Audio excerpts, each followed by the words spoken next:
Hello, and welcome to the five-step process for a successful career transition.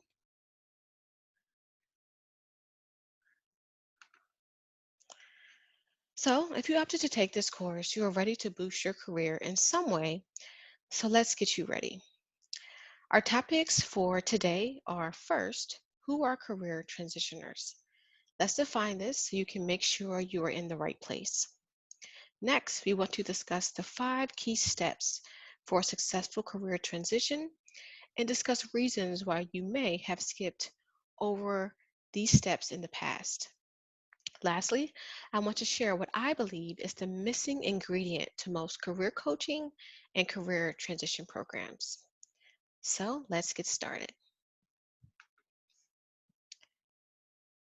First, let me do a short introduction. I am Diamond Brown, also known as DLB. I am a certified HR professional with over 15 years experience in roles such as HR generalist, recruiter, senior HR advisor to both public and private industries. I'm also a certified professional coach. Since 2015, I have coached leaders and supervisors within my workplace, and I've partnered with individual clients within my private businesses. Lastly, and certainly not least, I am a servant of Christ. My faith fuels who I am. It's a big part of why I do what I do. My purpose and passion in life is to help Christian professionals turn career transitions into divine redirections, which is the reason that I'm here today, and I hope you are too. So, who are career transitioners? Can it be anyone? Is everyone a career transitioner? Are you in a career transition? And the answer is yes, yes, and yes. Anyone and everyone can be in a career transition. So, my personal definition puts career transitioners into three buckets or groups. Those who are unemployed or underemployed, these are individuals looking to gain full time employment. I put those in one group. The next group are those who are seeking to advance their career in some way. So, they may be looking to get into leadership or looking to increase their income. Maybe they're looking to get into a better work culture that aligns with who they really are at the core. They also could be looking to improve their work life balance and looking to advance their career through a career transition.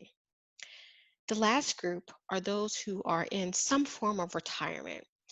This could be those who are transitioning out of the military or those who are retirement eligible and are now looking for something new.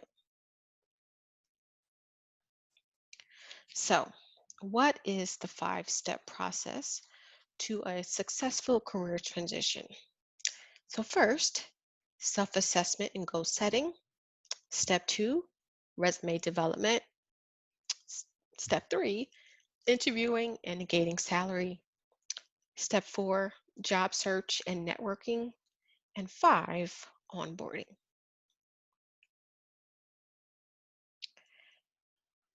So, any solid career transition or career coaching program will start with some form of self assessment and will have you set goals. The goal of a self assessment is really to help you to understand yourself and to enhance your self esteem. Now, in the past, you may have skipped over assessments because you dislike tests. You feel as though they are too evaluative, they are too long, or they may be limiting in some way. Others may feel as though they are a waste of time. They're ready to get started with a job search, and spending time on a test in their minds is time wasted. You may also be unaware of its benefits. A self assessment can do wonders for your job search. And if you are unaware of those benefits, you may skip over this step. And it's another group of folks who just believe they are unnecessary. They already know enough about themselves. So why spend the time or the money on a self assessment? The goal of setting goals is to identify targets, which is magic for your search because without a target, you don't know where you're going. And you may have skipped over goal setting in the past because you feel as though, hey, I don't reach my goals. I write them down. I feel bad because I don't reach my goals. And again, you may just have decided to get started to find that new job and felt like setting goals was a waste of time. The next step in a great career transition program would be resume development.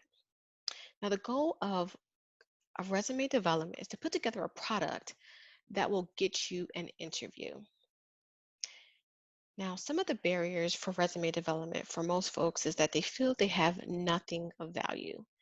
They feel as though their accomplishments aren't enough and they're not sure what to include.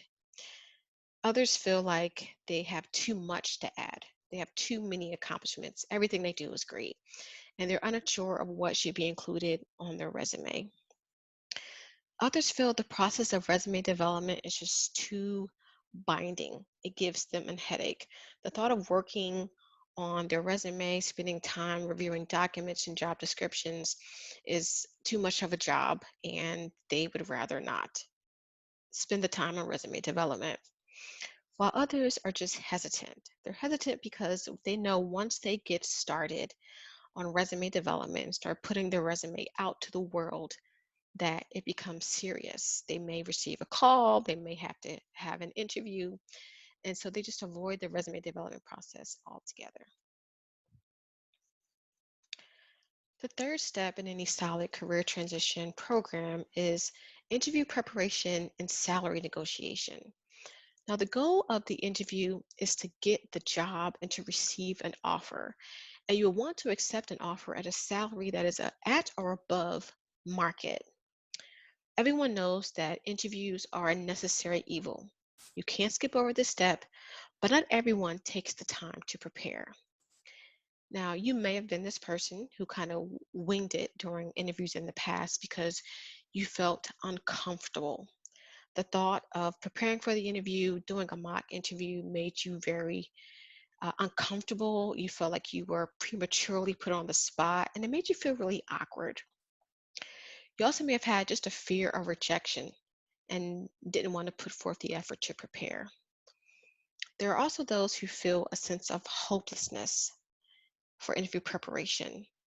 They feel that no matter what they do, they're not going to get the job, or there is something else about them that's going to disqualify them. They may feel that their age, their race, their gender, their background is going to keep them from getting the job. There's also those who just feel that they are outsiders and there's no way that they can compete with internal candidates, so they don't feel the need to prepare for interviews. And there's a large group of those who believe, especially during this time, that the company is not actually looking to hire. So they have this strong sense of disbelief. So why take the time to prepare for an interview? Also, with salary negotiation, most folks don't have the prior experience. They've never been in a position to negotiate their salary. So they just accept the offer as is. And there are a number of professionals who just lack the formal steps to take to research to begin a salary negotiation. Step four is job search and networking. And at this phase, you are really putting your plan in motion. If you've done the work in steps one to three, step four should be a breeze. So, a few barriers to this step are again, believing that putting down a targeted job search plan is a waste of time, or you feel that with networking, you just don't want to ask for help. The feeling of asking others for help gives you a sense of fear. You feel that you may be rejected or you may develop a reputation in some way. You also may have fear of networking because you don't have any contacts. You feel like the contacts that you have are not in the right industry, or they're not at the right experience level, or they may not be in the geographic location and where you're looking to find a new job. These are some of the barriers that would keep folks from networking, but the most Most used barrier for career transitioners is that they lack the art, the technique of networking, and that keeps them from using networking in their job search as a key strategy for success. And the last step is onboarding. And with onboarding, the goal is really to build a solid foundation. You have interviewed, you have negated the salary, you're now ready to start the job, and you want to make sure that you show that organization that they have hired the right person. So don't get too busy. Don't just get to work without a strong onboarding plan. And don't rely on the company's onboarding plan as your onboarding plan. There are organizations that may not devote the time and attention that is required for you to onboard successfully. And please don't wing it. It's always best to put together your own plan of gathering expectations before starting a new job. So, like I mentioned in the beginning of this course, is I believe that the missing ingredient in most career coaching and career transition programs, especially if you are a Christian professional, is your faith. I've personally walked through several of these programs and found that I had to incorporate my faith in another way. So, using faith, using prayer and scripture to boost your confidence, it will help your mindset and it will lower your stress if you add the missing ingredient of faith to your preparation process. And what I've done with Career Transition Blueprint is I've done exactly that. The Career Transition Blueprint program adds faith to the 5 step process that was just discussed above in this course. Not only that, but our solution combines 3 key elements: coaching best practices, positive psychology. So we're looking at what works well with you. We're looking at your strengths versus trying to change your weaknesses. And we're also looking to use biblical principles to add and boost your career transition for the best success. If you'd like to learn more about the career transition program, please contact me for a free consultation. We're getting ready to wrap up this course, but I could not leave you without giving you a little bit of inspiration. So be courageous, set goals, and have faith, which is the motto for DLB Coaching Solutions. I am hoping that we can stay connected. Here is my contact information. Please feel free to contact me to learn more about my products and services and to connect with other like-minded professionals. Alrighty, that's all for now. Take care.